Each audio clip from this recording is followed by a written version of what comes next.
কুড়িগ্রামে গবাদি পশু ও হাঁস মুরগির খামার করে অনেকেই স্বাবলম্বী হচ্ছেন। দারিদ্র্যপীড়িত অঞ্চলের মানুষ সচ্ছলতা ফেরাতে গড়ে তুলছেন ক্ষুদ্র খামার। এতে আর্থিকভাবে লাভবান হবার পাশাপাশি পুষ্টি চাহিদা পূরণ হচ্ছে। স্থানীয় পর্যায়ে তৈরি হচ্ছে কাজের সুযোগও। প্রশিক্ষণ ও বিপণন ব্যবস্থাপনায় খামারিদের পাশে আছে সরকারি বেসরকারি সংস্থা। কুড়িগ্রামের রাজারহাট উপজেলার রেখা বেগম ও হেলাল উদ্দিন দম্পতি কৃষিকাজের পাশাপাশি গড়ে তোলেন লেয়ার মুরগির খামার।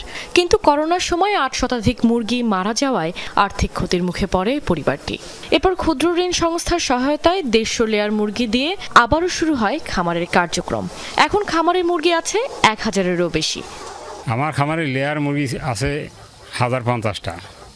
পার ডে আমার খরচ যায় ৬,০০০ টাকা।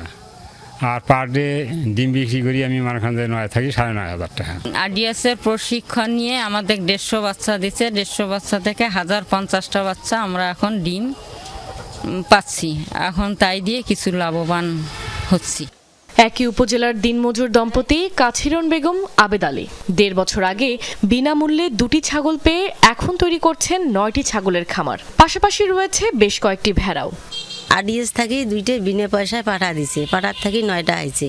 9টা থাকিয়ে আমরা বীজ দেখাই, মানে দেশি ছাগলের ২০০-৩০০ আর আম ছাগলের ৪০০-৫০০, এইভাবে আমার সংসারটা চলে। পেকিন হাঁস, ব্রয়লার, লেয়ার মুরগি লালন পালন করে ক্ষুদ্র খামারিরা ৫০,০০০ টাকা আয় করছে। প্রান্তিক নারীরা খামার ব্যবসা করে পোল্ট্রি খাত সচল রেখেছে। হতদরিদ্র পরিবারের কর্মসংস্থান নিশ্চিতের পাশাপাশি পুষ্টি চাহিদাও পূরণ হচ্ছে। পেকিং হাঁস আছে আর ব্রয়লার মুরগি আছে। আমি অর্গানিকভাবে উৎপাদন করতেছি। খামারে এলাকাবাসীর উপকার হচ্ছে, আমাদেরও উপকার হচ্ছে। কিছু হাঁসও নিয়ে যায়, মুরগিও নিয়ে যায় বাড়িতে খাই। এলাকাবাসীও নিয়ে যায়, আমাদের ভালো উপকার হচ্ছে। উৎপাদন, প্রক্রিয়াজাতকরণ এবং বিপণন পদ্ধতিতে প্রান্তিক হতদরিদ্রদের মধ্যে প্রশিক্ষণ এবং ঋণ সরবরাহ করছে ক্ষুদ্র ঋণ সংস্থা। কর্মকর্তারা বলছেন, এই অভিজ্ঞতা কাজে লাগিয়ে দেশের বিভিন্ন প্রান্তে এসব কার্যক্রম ছড়িয়ে দেওয়া হবে। প্রশিক্ষিত করি, দেন আমরা তাদেরকে অর্থায়ন দিচ্ছি ঋণ, আর অল্প কিছু বিষয়ে আমরা অনুদান দিচ্ছি, অল্প কিছু বিষয়ে। তবে আমরা পুরো এগ্রিকালচারের চেইনটাকে আমরা সাপোর্ট দিচ্ছি, উৎপাদন, প্রক্রিয়াজাতকরণ এবং বিপণন। উপজেলা প্রাণী সম্পদ অফিস জানায়, পোল্ট্রি শিল্প উন্নয়নে সরকারি ও বেসরকারি সংস্থা একযোগে কাজ করছে।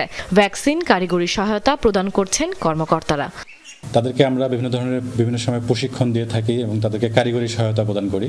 বিশেষ করে তাদের ভ্যাকসিন এবং রোগাক্রান্ত হলে তাদের চিকিৎসা, এসব বিষয়ে আমরা তাদেরকে সহযোগিতা প্রদান করে থাকি।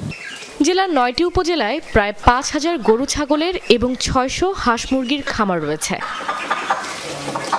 কাশফিয়া রুহি, যমুনা নিউজ। রোগ জীবাণু সব জায়গায়, সারাদিন সাবধানে। বাচ্চারা সারাদিন প্রমিস রাখবে? অসম্ভব। এজন্যই ডেটলের নতুন প্রমিস জীবাণুর বিরুদ্ধে 12 ঘন্টার সুরক্ষা বলয়। ডেটল।